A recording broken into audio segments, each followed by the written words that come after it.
जय गुरुदेव।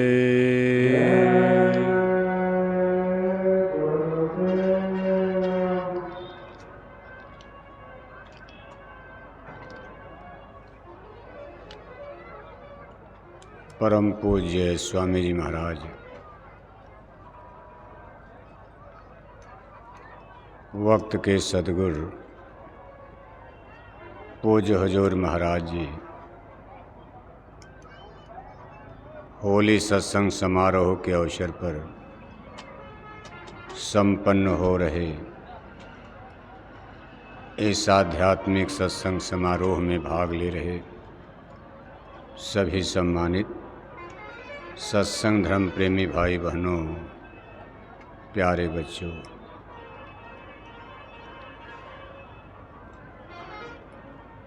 सतगुरु सस्ती और शक्ति को कहते हैं, जो हमको आपको अध्यात्मवाद का ज्ञान देते हैं। हम संसार में जन्म लेकर दो तरह का ज्ञान प्राप्त करते हैं, एक बौद्धिक भौतिकी स्थल पर, भौतिकी धरातल पर बौद्धिक ज्ञान होता है, जो हमारी शरीर की रक्षा के काम आता। दूसरा आध्यात्मिक ज्ञान, जिससे हमारी जीवात्मा की रक्षा होती है। यानी एक ज्ञान शरीर की रक्षा में, दूसरा ज्ञान आत्मा की रक्षा सुरक्षा में काम आता।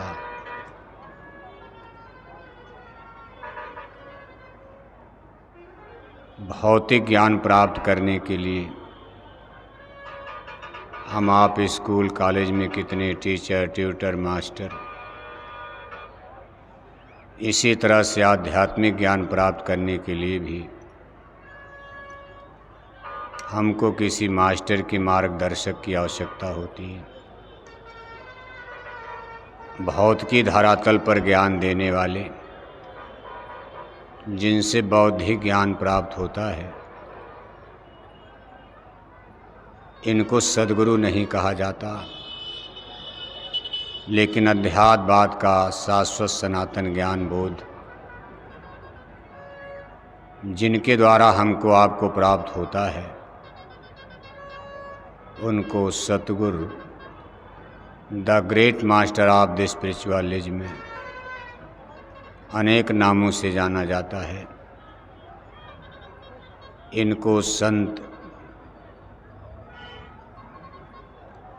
अनेक प्रकार की इस संसार में सबसे बड़ी आध्यात्मिक शक्ति और सत्ता होती है। कोई कहे हम संत को चिन्हा, स्वामी हाथ कान हम दीन्हा। इनको पहचानना बड़ा कठिन होता। बौद्धिक और भौतिक ज्ञान में हम आप संसार में और ज़्यादा फंसने की संभावना होती। वैसे ज्ञान का मतलब हमको आपको सच्चाई का, हकीकत का ज्ञान बोध हो, ज्ञान विद्या उसी को कहते हैं। लेकिन संसार की भौतिक विद्या, ये जो इंटेलेक्चुअल यानी बौद्धिक ज्ञान होता, इसके द्वारा जीव जगत में, माया के सामान पदार्थ में, जड़ता में और ज़्यादा फंसने लगता। जैसे आप पढ़ लिख कर के इंजीनियर बनो, डॉक्टर बनो, लाख 2 लाख आपकी महीने में तनख्वाह हो जाएगी। अब जब ज़्यादा पैसा होगा तो गांव छोड़कर चलो शहर में बढ़िया कोठी बनाई जाए, बढ़िया बढ़िया कपड़े पहना जाए, 50 लाख 1 करोड़ की कार खरीदी जाए। अब इसी झंझट में जबकि सब झूठा है।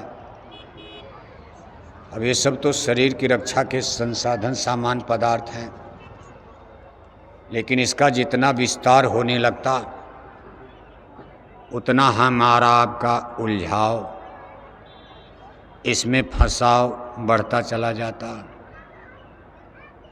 इस तरह से ये संसार की विद्या जीव को जगत के दलदल में, माया के मंडी बाजार में उलझाने का काम करती। इसलिए संतों महापुरुषों ने इसको स्पष्ट कर दिया कि वैसे आपको कोई शाश्वत सनातन ज्ञान नहीं हो सकता। इस विद्या को महापुरुषों ने खारिज कर दिया। कहा, हे विद्या तू बड़ी अविद्या, संतन की तय कदर न जानी। इस विद्या को संतों ने अविद्या कह दिया है। ये छोटी मोटी बात नहीं है। जिस ज्ञान विद्या को प्राप्त करके आदमी ज्ञानी विज्ञानी बड़ा माना जाता, वह इंजीनियर हैं, डॉक्टर हैं, जज हैं, बैरिस्टर हैं, आईएएस हैं, पीसीएस हैं, प्रोफेसर हैं, मास्टर हैं, साइंटिस्ट हैं, वैज्ञानिक हैं, लेकिन संतों ने इसको खारिज कर दिया है। कहा, ये लोग और अज्ञान के दलदल में फंस गए, इनको इसमें से निकलना बड़ा कठिन है। दूसरी विद्या जो अध्यात्मवाद, जिसको साइंस ऑफ सोल कहते हैं, इसमें ये पढ़ाई लिखाई काम भी नहीं कर सकती। मान लो हमारे आध्यात्मिक विकास में, हमारी सूरत को, जीवात्मा को जगाने में, आपका ध्यान भजन सुमिरन बनाने में, अगर हिंदी, अंग्रेजी, geography, history, physics, chemistry, math, algebra, zoology, botany, अगर ये कुछ काम करे, मदद करे, तब भी कुछ चलो ठीक है। लेकिन इस ध्यान भजन सुमरन में, स्पिरिचुअल एक्सपेरिमेंट, जो आध्यात्मिक साधना, कसरत, अभ्यास, एक्सरसाइज है, इसमें ये संसार की पढ़ाई लिखाई एक पैसे मदद नहीं कर सकती। लेकिन यह है कि शरीर है आपके साथ, शरीर की रक्षा करने के लिए विद्या, पढ़ाई लिखाई जरूरी। इसलिए इस दोनों ज्ञान में बहुत बड़ा डिफरेंस है। संसार में जितने आचार प्राचार्य, आज भारत में बड़े बड़े शंकराचार्य, ज्ञानी विज्ञानी, अभी देखो महाकुंभ लगा, हिंदू धर्म की स्थिति ये है। संसार में धर्म तो बहुत है, अब यहाँ जितने लोग बैठे हो ज़्यादातर सब लोग हिंदुज़्म यानी हिंदू धर्म को सपोर्ट करने वाले। आज ये संसार का तीसरा सबसे बड़ा धर्म है हिंदुज़्म। पॉपुलेशन यानी आबादी के हिसाब से, संसार का जनसंख्या के हिसाब से आज सबसे बड़ा धर्म क्रिश्चियनिटी, ईसाई धर्म को माना जा रहा है। दुनिया में करीब 1 अरब 93 करोड़, या सीधे सीधे मान लो 2 अरब यानी ईसाई लोग, करीब 1 अरब 73 करोड़, 1.25 अरब मुस्लिम यानी मुसलमान भाई, और करीब करीब 1.25 अरब से थोड़ा मोड़ा कम सारे संसार में हिंदुज़्म यानी हिंदू, जिसमें 1 अरब 40 करोड़ के आसपास केवल भारत में,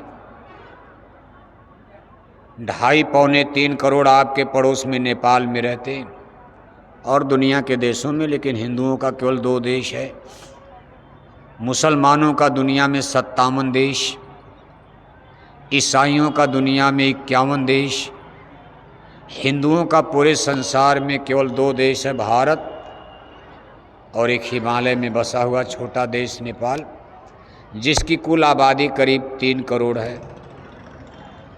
केवल उत्तर प्रदेश की आबादी 25 करोड़ के ऊपर है। आबादी के हिसाब से उत्तर प्रदेश में 8 नेपाल राष्ट्र बन जाएगा। नेपाल में भी हिंदू मेजॉरिटी में है, भारत में तो ही है। 80% भारत में हिंदू, 14% मुसलमान, 6% में सभी धर्मों के लोग भारत में रहते हैं। हिंदू धर्म का देखो सबसे बड़ा मेला भी प्रयागराज महाकुंभ इलाहाबाद में लगा। आंकड़े बता रहे हैं, मीडिया में आपने सुना भाई 60 करोड़ हिंदू। अब 1 अरब 40 करोड़ तो भारत की कुल आबादी है, 60 करोड़ उसमें करीब करीब 18 करोड़ तो मुसलमान भाई हैं, 20 करोड़। हिंदुओं की संख्या माइनस हो गई कुछ, लेकिन उसमें 60 करोड़ आंकड़ा बहुत होता। कितने लोग कई बार स्नान के, कितने कल्पवास में, फिर भी संसार का सबसे बड़ा इसको मेला मान लिया गया। इसने सारे विश्व के रिकॉर्ड को तोड़ दिया। इलाहाबाद में जो महाकुंभ लगा, आज तक धर्म के नाम पर, यानी रिलीजियस धर्म के नाम पर इतना बड़ा फंक्शन, इतना बड़ा धार्मिक आयोजन पूरे संसार में, भारत में, पूरे विश्व में कभी नहीं हुआ। और उसका सबसे बड़ा कारण महाकुंभ तो बहुत दिन से लग रहा था, आज का नया नहीं। महाकुंभ मुसलमानों के राज में, अंग्रेजों के राज में, मुसलमानों के राज के पहले हिंदू नरेश, हिंदू देशी राजा जब भारत में राज करते थे, तब भी इलाहाबाद में महाकुंभ प्रयागराज में लगता था। लेकिन उस समय की परिस्थितियाँ अलग थी। गंगा जमुना पर बड़े बड़े पुल नहीं थे, सड़कें नहीं थी। जंगलों से, जैसे किसी को राजस्थान से महाकुंभ जाना है प्रयागराज, बीच बीच में घनघोर जंगल पड़ते थे, उसमें शेर, चीता, भयंकर जानवर, खतरे थे जीवन के लिए, प्राण के लिए। गंगा जमुना जैसी नदियों को पार करके जाना है। सड़कें नहीं थी, कार, मोटर, हवाई जहाज नहीं थे। राजे महाराजे तो हाथी, घोड़ा, रथ से चल लेते थे, लेकिन गरीब जनता के लिए खच्चर है, गधा है, तागा है, इक्का है, छोटे मोटे साधन नहीं तो पैदल। ज़्यादातर लोग इलाहाबाद महाकुंभ पैदल जाते थे। राजस्थान से जाते जाते महीनों बीता, कितने लोग मर जाते थे। तो घर वाले कहते हैं कि दादा को मुक्ति मिल गई, चलो काम हो गया। मरने के लिए, मुक्ति के लिए ही तो जाना, मरने के बाद तो मुक्ति मिलेगी। उसमें बच्चे, औरतें बहुत कम, बुढ़े लोग जाते थे। बुढ़े का मतलब जिनका दुनिया में कोई काम नहीं, घर के निकाला हो गए। जैसे गाय दूध दे रही है तो गाय माता है, हिंदू कहते भाई गाय हमारी माता है। गाय ने दूध देना बंद कर दिया, गाय माता ने, छोड़ दो सड़क पर। कहीं एक्सीडेंट हो रहा, कहीं फ्रैक्चर हुआ, कहीं गाय की टांग टूट गई, पेट फटा, ट्रक से लड़ गई, कहीं कार मोटर से टक्कर, तमाम गाय सड़क पर देखो भटक रही है। ये दुनिया कितनी मतलबी, स्वार्थी। दादा की कमाई खाए, दादा बुढ़े हो गए, कहा चलो आप चारों धाम कर लो, भले मर जाओ उधर है, जानते थे मर जाएंगे। कार मोटर नहीं, पैदल इलाहाबाद जाएंगे, राजस्थान गुजरात से मर ही जाएंगे। और जब मर जाएंगे तो मान लिया जाता था कि भाई मुक्ति हो गई। धाम करने गए थे, गंगा नहाने गए, मर गए, मुक्ति हो गई। इसलिए तब महाकुंभ में भीड़ कम लगती थी। अभी 10-20 बरस पहले आज़ाद भारत में भी महाकुंभ में भीड़ कम होती थी, क्योंकि इस तरह के गांव-गांव में सबके घर में सड़क, सबके गांव-गांव में सड़क, सबके घर में कार, मोटरसाइकिल नहीं थे अभी सन 80 तक। इसलिए सन 80-90 के महाकुंभ तक भीड़ कम। आज तो जो कारें देखो, कभी बम्बई, अहमदाबाद, सूरत, दिल्ली जैसे शहरों में सड़कों पर कार दिखाई देती थी, आज वो कार आपको गांव-गांव में, भारत के गांव की सड़कों पर वो कार नजर आएगी। जिनके घर में कभी साइकिल मुयस्सर नहीं थी, आज वो लोग दिल्ली, बम्बई ऐसी कार अपने गांव में लेकर दौड़ रहे हैं। अब क्या है, अब सड़कों, नदियों पर बड़े बड़े पुल बन गए और मुक्ति को इतना आसान करके घोषणा कर दी गई। आपने कभी ये नहीं सोचा कि मुक्ति की घोषणा कौन कर रहा है, मुक्ति का दाता कौन होता है। मुक्ति का पट्टा कौन करता, रजिस्ट्रेशन कौन करता? किसी ने कह दिया कि चलो गंगा में नहा लो, मुक्ति मिल जाएगी। मुसलमानों की नो एंट्री, मुसलमानों को तो रोक दिया गया, भाई आप ठहर जाओ। मुसलमान वैसे गंगा जमुना में नहाते भी नहीं हैं, लेकिन समय को देखते हुए सरकार ने खुद रोक दिया था कि मान लो जमाना खराब है, कोई भेष बदल करके कोई गड़बड़ सड़बड़ हो गई, बड़ी भीड़ है, लोग मारे जाएंगे, दिक्कत हो जाएगी, दंगा भड़क जाएगा। इसलिए सरकारी कानून कायदे से भी मुसलमानों की महाकुंभ में नो एंट्री कर दी गई थी। ये जितने लोग महाकुंभ में नहाए सब हिंदू लोग थे। ये मुक्ति केवल हिंदुओं को मिली है और संख्या इनकी बहुत बड़ी है, 35-40 करोड़ भी मान लो, अगर 30 करोड़ ही मान लो, नहीं 60-70 करोड़ जैसा मीडिया बता रहा है, चलो 50%, 30 करोड़ ही मान लिया जाए तो 30 करोड़ हिंदू बहुत हो गए। इन लोगों ने पूछा कि महाराज गंगा मैया में नहाने के बाद मछली तो नहीं छोड़ना होगा? अरे कहा कुछ नहीं, रिजर्वेशन है, महाकुंभ नहाने के बाद भी मछली खाते रहना, मुक्ति का पट्टा हो जाएगा, चूकना मत।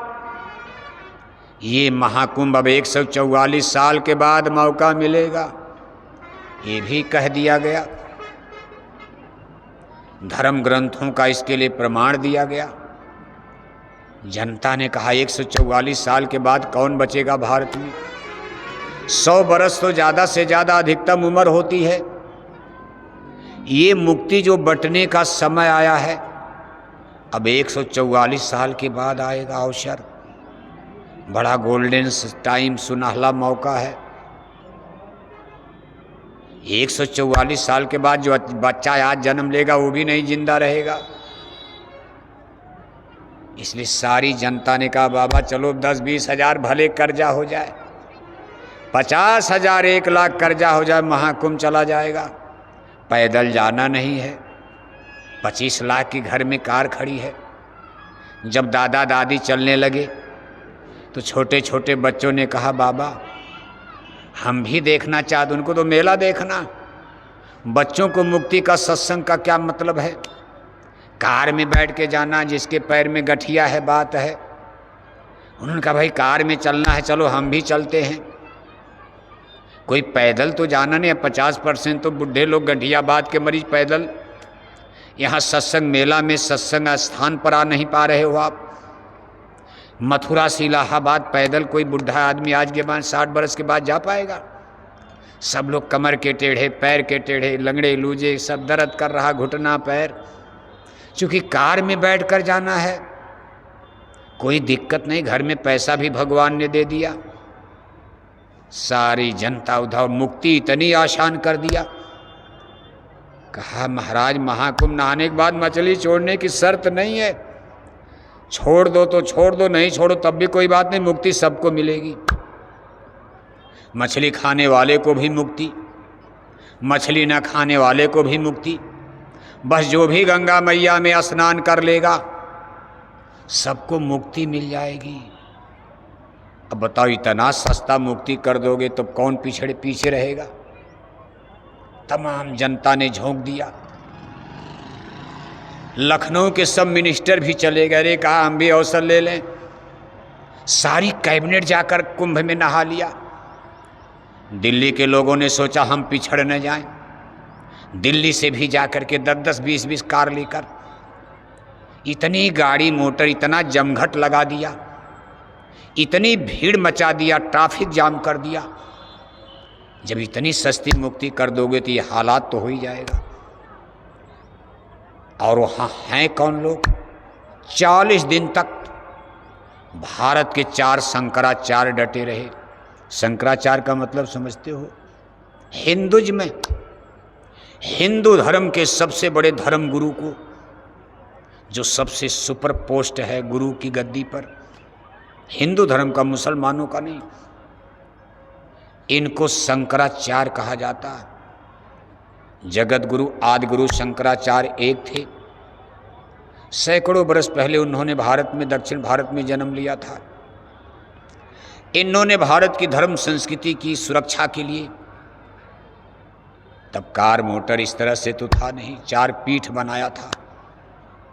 एक भारत की पश्चिमी सीमा पर समुद्र के तट पर द्वारिकापुरी, जिसको द्वारिकापुरी जैसे आश्रम आप आज जय गुरुदेव मिशन का जगह जगह आप आश्रम बना रहे हो, आदि गुरु शंकराचार्य ने 4 आश्रम बनाए, 4 पीठ। एक भारत की पश्चिमी सरहद पर समुद्र के किनारे द्वारिकापुरी को स्थापित किया, एक भारत की पूर्वी सीमा पर उड़ीसा में जगन्नाथपुरी, एक भारत के दक्षिणी छोर पर कोच्चिपुरम, एक उत्तर की तरफ हिमालय में 4 स्थान बनाकर चारों में एक एक मास्टर यानी धर्म के गुरु बैठाए गए मास्टर। एक शंकराचार्य, सब कई शंकराचार्य हो गए, 4 हो गए। उन्होंने 4 को बैठा दिया अपने बाद। गुरु कर सकते मास्टर, गुरु जितना चाहे मास्टर बना सकते, जिसको भी रजिस्टर कर देंगे मास्टर। उनका भाई एक से काम नहीं, 4 लोग रहोगे तो भारत की इधर उत्तर से, पूरब से, पश्चिम से पूरा भारत के हिंदू एक रहेंगे, रगड़ा झगड़ा नहीं, सब असली धर्म को समझेंगे। ये शंकराचार्य, चारों शंकराचार्य, उसे कई पीढ़ी इनकी बीत गई, लेकिन इस समय जो शंकराचार्य चारों पीठ पर गुरु, एक गुरु जाते दूसरे बैठ जाते, एक गुरु दूसरे गुरु जाते तीसरे बैठ जाते, गद्दी खाली नहीं है। चारों शंकराचार्य चारों पीठ के ये लोग 40 दिन तक इलाहाबाद महाकुंभ में डेरा डाले रहे। इन शंकराचार्यों के बाद भारत में एक और परिवर्तन हुआ, लोग और भी बड़े बड़े उनके और शिष्य बने, गुरु लोग। कभी शंकराचार्य तो बड़े 5 नहीं होगा। एक नई परंपरा भारत में गुरु परंपरा में आई, इसको अखाड़ा कहा जाता। जैसे जय गुरुदेव धर्म प्रचारक संस्था मिशन होता, ऐसे भारत में तमाम गुरु लोग आए, इनको अखाड़ा नाम दिया। 13 अखाड़े इस समय भारत में हैं हिंदू धर्म के। शंकराचार्य अलग हैं, धर्म गुरु अखाड़ा। अखाड़ा जानते हो ना, अखाड़ा माने मिशन है। 13 तो अखाड़े, उनके भी धर्म गुरु, उनकी गद्दी, उनको शंकराचार्य नहीं। शंकराचार्य तो 4 सेफ है, सुरक्षित है। ये दूसरे नंबर पर हैं अखाड़ों के मठाधीश, पीठाधीश, इनकी संख्या 13। ये सब लोग इलाहाबाद में मौजूद रहे। कई दिन तक? 40 दिन तक। इसके बाद सैकड़ों हजारों नाना गुरु, नाना पंथ, 1-2 नहीं, तमाम धर्म गुरु, सब हिंदू धर्म गुरु, मुसलमान सिख ईसाई नहीं, देश दुनिया के कोने कोने से सब धर्म गुरु इलाहाबाद प्रयागराज में प्रकट हो गए। इन धर्म गुरुओं की संख्या हजारों में पहुंच गई। 40 दिन तक इनका प्रवचन चला। अपने सत्संगियों ने भी डेरा डाला था।